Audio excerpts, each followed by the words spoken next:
At just 34 years old, he became a self-employed farmer.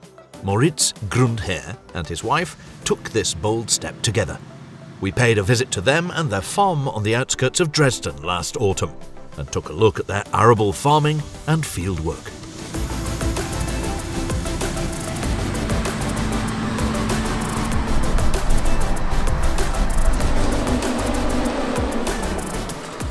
Gutsverwaltung Schönfelder Hochland is located just to the east of Dresden. The maize harvest is underway by mid-September. For the 2023 harvest, they sought help from Agrarservice Sachsen. The agricultural contractors are on site with a Kroner Big X 630, several carting vehicles and subcontractors. While Agrarservice Sachsen offers grain harvesting as a service, they mainly specialize in all services related to maize cultivation.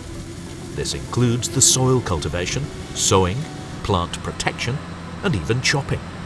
With this particular job, there were 580 hectares of crops to bring in.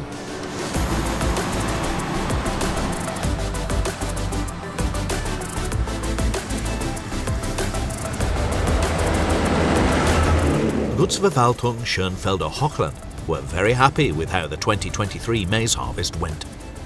With yields of 42 tons per hectare, they were significantly above their long-term average. The majority of the crops harvested here end up in the on-site biogas plant. The plant has an output of 1.6 megawatts and was commissioned in 2004. For the farm, this means that the 20-year funding allocated as part of the German Renewable Energy Sources Act, or EEG for short for the plant, will run out this year. Various models for operating the plant in a cost-effective way have been and are still being examined. Some possible options include integrating biomethane production or a heat concept. In addition to a significant part of the farm revenue, 2 jobs are also at stake due to a result of this funding running out. Above all, farm owner Mauritz Grundherr wants a higher degree of planning security from politicians. If the biogas plant is to stay connected to the network, various major investments will have to be made to modernize the technology. Agriculturally, Mauritz wants to use the expected drop in silage maize cultivation to introduce field beans and peas to his crop rotation. Leguminous plants are known for enriching soils by trapping nitrogen with their root system. This nitrogen is then made available for the next crops. Mauritz also expects to see some additional advantages with the suppression of weeds like ryegrass and brome.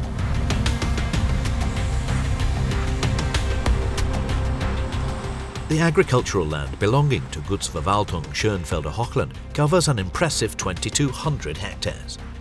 In addition to arable land, it also includes 400 hectares of grassland, which partly extends over the slopes of the banks of the Elbe River. Around 40% of this land cannot be worked with machines, making it the ideal spot for the farm's herd of cows to take care of the landscape maintenance. The herd is currently made up of 100 animals and their offspring. The cows are let out for most of the year and are only brought into the deep litter stalls for around 4 months over winter.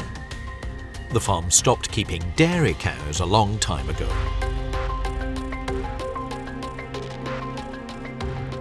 After his agricultural apprenticeship, which included a stay abroad in Namibia, Mauritz Grundherr studied agricultural sciences. He then went on to work as a voluntary manager of an agricultural business in Thuringia and built up an organic farm in Wolfenbüttel. When the opportunity came up for him and his wife to take over Gutsverwaltung Schönfelder Hochland, they seized it and moved to Saxony.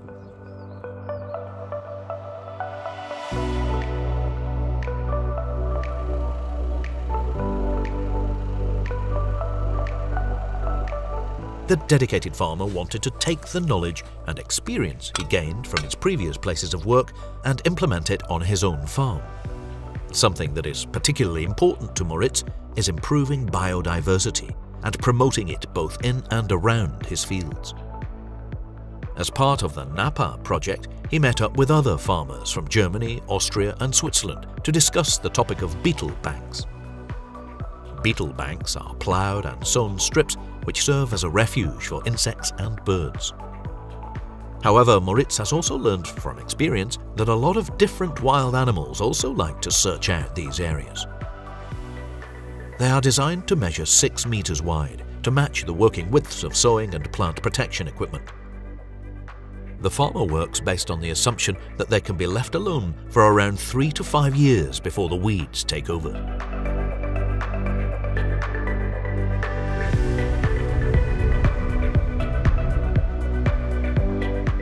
In terms of arable farming quality, this area can be classed as good, with 50 ground points. Their long-term average canola yield is 4 tons. With wheat and barley, the average yield sits around 9 tons a hectare. The arable fields on the farm have not been touched by a plough in over 20 years. Mauritz is continuing the cultivation strategy of his predecessor and is in the process of establishing direct seeding with cover crop cultivation. After the wheat harvest, this proper growth was established by sowing directly into the stubble.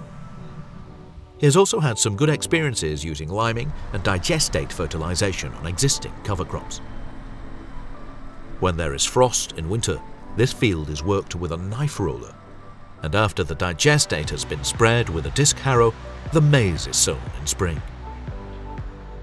In addition to the known benefits of cover crop cultivation, on this particular farm it also helps to prevent the erosion of the valuable topsoils in the hilly fields along the Elbe. When it comes to the seed mixtures of the cover crops, Mauritz uses a mix of plant species with different growth and root properties, including phacelia, sunflowers, sorghum, niger, and bristle oat.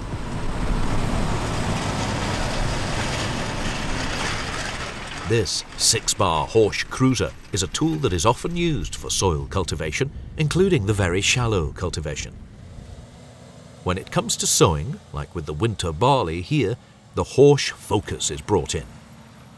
This machine is also used for direct seeding. Thanks to the clever connection of the different cultivation tools, Mauritz was able to stop using controversial total herbicide on his crops 5 years ago. This field was previously planted with maize, and its stubble was chopped with a Horsch Cultro knife roller to prevent the proliferation of corn borers.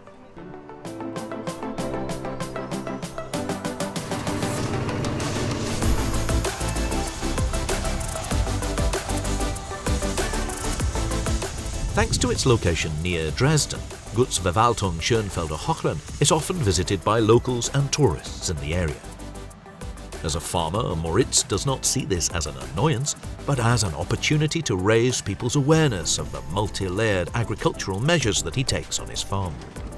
Alongside maintaining an informative website, he also organizes farm tours and welcomes visits from local schools. What's more, he is currently working on establishing training opportunities on the farm for young farmers.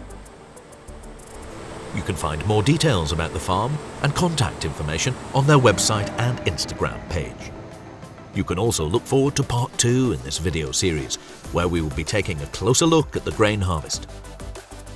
If you enjoyed watching this video, please feel free to like it and subscribe to our channel.